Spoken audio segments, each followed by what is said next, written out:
Hello everybody and welcome to another Doctor Who review. This time it's a classic TV series story, The Fifth Doctor's Warriors of the Deep. As always, I have with me the television companion for the classic series stories. Here's the synopsis in the book for this story. The Doctor, Tegan and Turlough arrive at an underwater sea base on Earth, where a scientific and military team led by Commander Vorshak are monitoring a rival power block. The team undergo regular missile launch test sequences to ensure that they're ready at all times to combat an attack.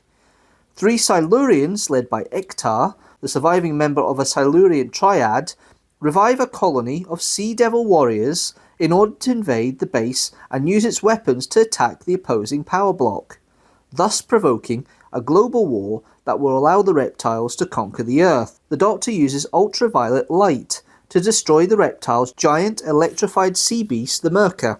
When it appears that there is no other option, he also reluctantly suggests using hexachromite gas to kill the remaining invaders. While this is done, he links his own brain into the base's computer to prevent the firing of the missiles. Okay, that's the plot synopsis for the story that I cruelly call Warriors on the Cheap. But then again, that might be more justified when we go into it a little bit later on about the crew and the technical sides and everything else.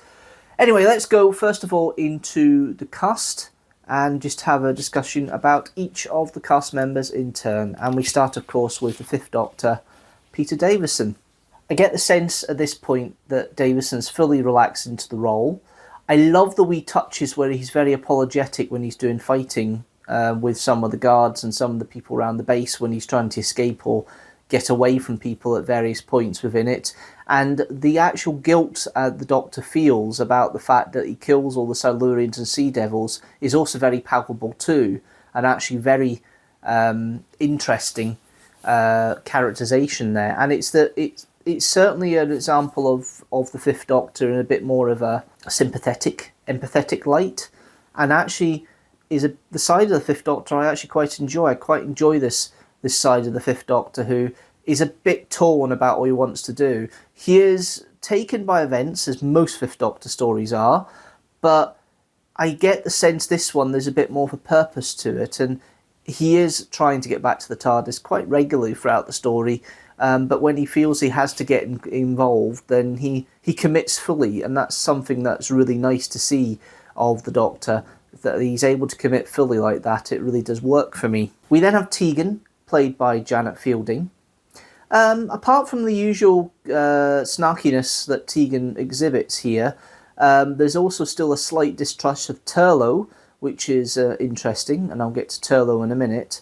I do think maybe Turlough's characterization is a throwback from the previous season, but we'll go into that in a minute. I think you can tell that Janet Fielding is very comfortable with working on the series now, and very comfortable working with Peter Davison in particular. The bond they have on screen is very tight, and the fact that she is very headstrong, wants to support the Doctor and help the Doctor, and protests when she's left on the sidelines for a little bit while the Doctor goes off and does some bits and pieces to help with the base, is very much within character of Tegan. She's not moaning and mumping as much as she normally would do, or would have done in the earlier parts of her tenure in the series. She's certainly more supportive of the Doctor and to an extent of Turlough's actions, although she is still a bit wary of Turlough at times because of the way Turlough's attitude works.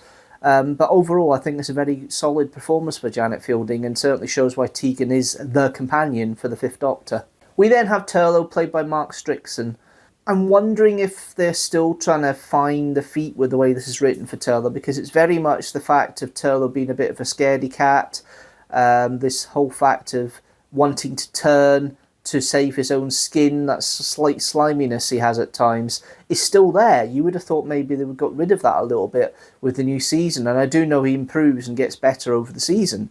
But this one, I think it's just back to, it's like the writer Johnny Byrne has been told this is what Turlough's like. He's maybe had a look at some of the stuff that Turlough's been in for the Black Guardian trilogy and thought that's the characterization I'll write for.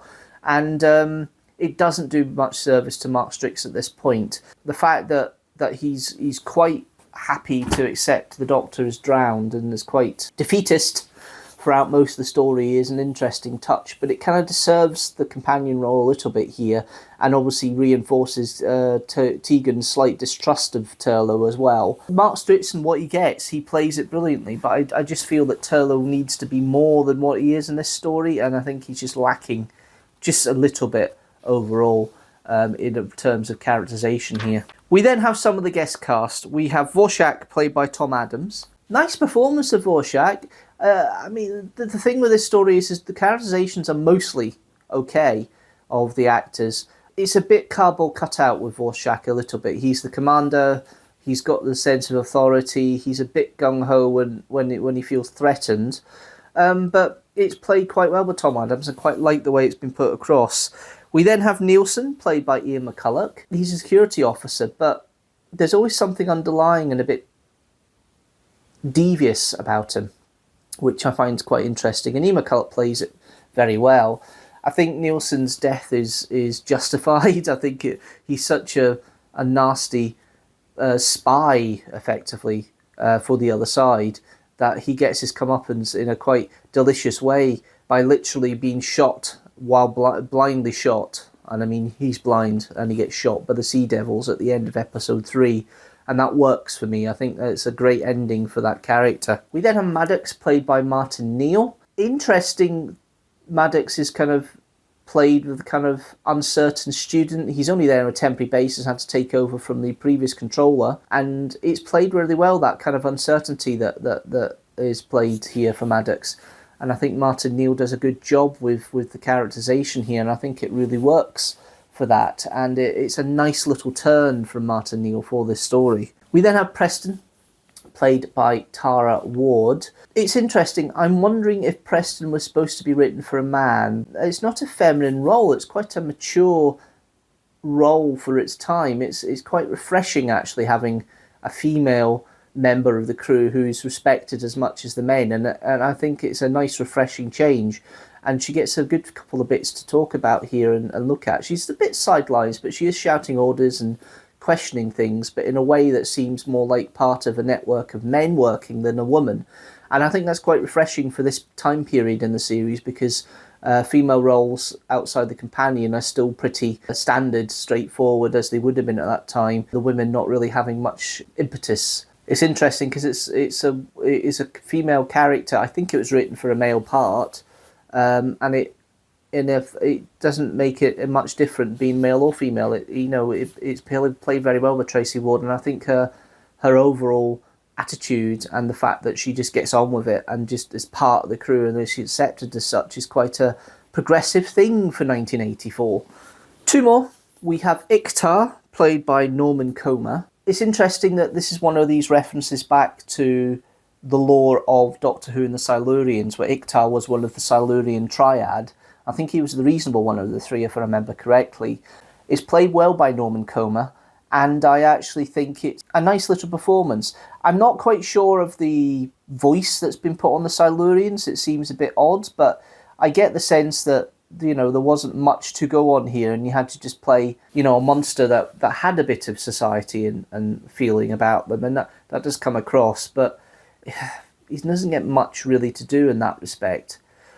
The one cast member that I hated, I didn't like them. I liked all the others. They work well as a crew and a team, is Ingrid Pitt, who plays Solo.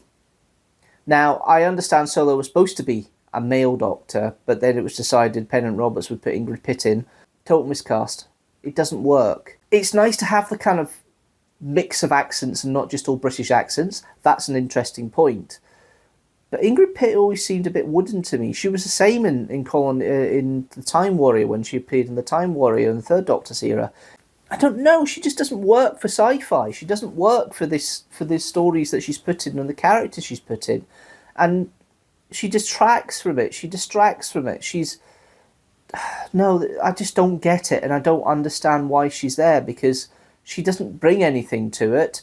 She just comes across as a sneaky sidekick, supposed to have this intelligence of a doctor, but she's basically saying lines and doesn't come across as a genuine character, and that's disappointing. But that's just the nature of the way it's played. And don't get me started about the fight scene with the Merker near the end, near her death. I'll come back to that later because that really brings down the whole character and shows some of the problems of this production overall. So, when it comes to the production and the writing, Johnny Byrne's script is okay. It's not Keeper of Traken. I think it's on par with Arc of Infinity, but like Arc of Infinity, I think it has a few problems in regards to its execution, just a little bit. This one, though, is more lore heavy than the previous two stories that he wrote for the series, and there's certainly a lot of influence coming in here. And do you know what? The idea of having the Silurians and Sea Devils to come together to fight this foe is interesting, and I think it's a nice idea and a nice concept. The sea base concept, the base under siege concept is fine. I think the overall premise of it is fine. I think the story is, although not great, it ultimately gets the point across and does run more or less to time. I think it runs out just about near in the middle of episode 4. I think it could have been cut down a little bit in the middle. It's a little saggy at the beginning of 3, but it keeps going. It moves along. It does what it needs to do. It works for that, and I think the cast really helps mostly in lifting the story a little bit for that. So overall, yeah, it's not a bad concept. Now, the model shots, I really like the model shots. I think the model shots work, the undersea model shots. I think they're pretty well done. I love the sea base. I love the ship, the Silurian ship that's going across the seabed. I think it works really well, and I think it's one of the better things of this story. The set itself, it's interesting. I like the fact that you've got a kind of enclosed set with drab lighting in the corridors. The only downside is that it's horribly overlit in some of the airlock scenes and horribly overlit in the control room sequence. And I know that's production based because the lighting would have been so much better if it was a bit more moody, and it probably would have set the scene a bit better. It kind of detracts a little bit with the lighting being so bad as it is. I think the production itself is struggling a little bit. It seems rushed. I know it was rushed because of certain circumstances at the time. I also think that some of the design work and some of the costumes are very basic. They're wearing plastic jumpsuits, most of them, including the Doctor at one point.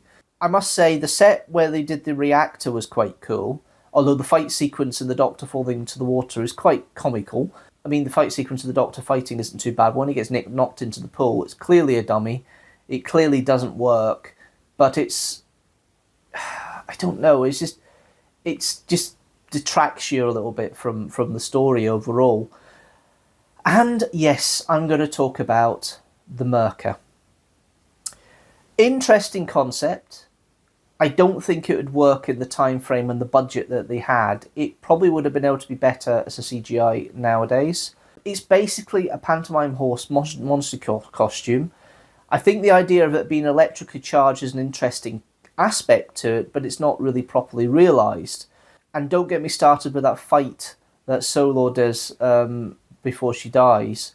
I don't know where these moves come from. She's trying to fight this monster and then kicks it and collapses, and it's kind of like it gets electrocuted and collapses. It's so ham, it's so wooden, it detracts from the story really, and it brings the whole thing down to a level that ideally it shouldn't be doing. It shouldn't be this wooden, but it is, and it's terrible for it, and I don't enjoy that aspect of the story because I don't think it works that well.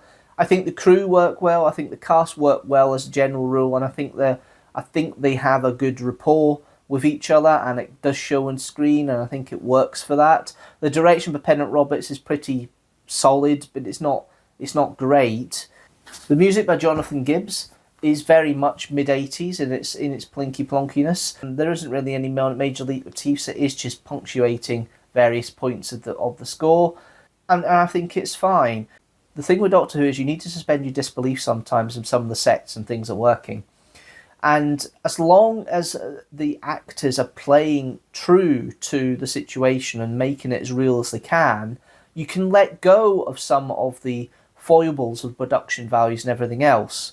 When you have one or two cast members, in this case one cast member, who is completely playing it wrong and wooden, it kind of sets you off and makes you think that the whole thing is is, you know, wrong. It takes you out of that fantasy and takes you out of that believability factor. It suffers from rushedness. It does look cheap because it's been rushed, especially the Merca. And it is a downside of the beginning and end of season 21, where the first and last stories of that season are either hit by being rushed, or have a lack of budget, or in some cases both. And the joke of Warriors on the cheap, because it looks cheap, it looks terrible, it reinforces all the bad things about Doctor Who at that time, when Doctor Who could actually be absolutely brilliant, and the stories in season 21 that absolutely knock it out the park in regards to the way it's written and directed and lit and everything else. And Doctor Who could still do that all the way through to 1989, and of course into the revived series as well. This is just one of the low points of Doctor Who of any era, and overall that kind of affects my marking. Now, it's not take your brain out, but there's just so much wrong with it. I can't mark it that high. For that, I'm going to give the rating for this story, Warriors of the Deep, a rating of 2.5 TARDISes out of 5. Okay, let's see how that story stacks up with the rest of the Peter Davison era I've reviewed so far, and also how it stacks up with the rest of the TV stories I've reviewed so far as well. Warriors of the Deep is the lowest rated 5th Doctor story with 2.5 TARDISes out of 5. The highest rated 5th Doctor story is The Case of Androzani with 4.5 TARDISes out of 5. Overall, Warriors of the Deep joins Time Lash and Sleep No More with 2.5 TARDISes out of 5, and at the top, The Case of Androzani is one of 7 stories with 4.5 TARDISes out of 5. The others are The Happiness Patrol, Inferno, The Day of the Doctor, The Tomb of the Cybermen, Dalek, and The End of Time. That's it for my Doctor Who review of Warriors of the Deep. What did you think about it? Leave a comment down below. Did you like it? Leave a comment down below. Did you not like it? Kind of like me? Leave a comment down below. If you like this video, please like it and share it with hashtag teamstructor. Also, hit that subscribe button and the notification bell so you know when a new video comes out. General rule, new video every second Sunday at 4 PM GMT, and that's when I'll see you next with my review of Angels of Manhattan. Until next time, guys, thanks very much for watching, and you know what? I will see you later.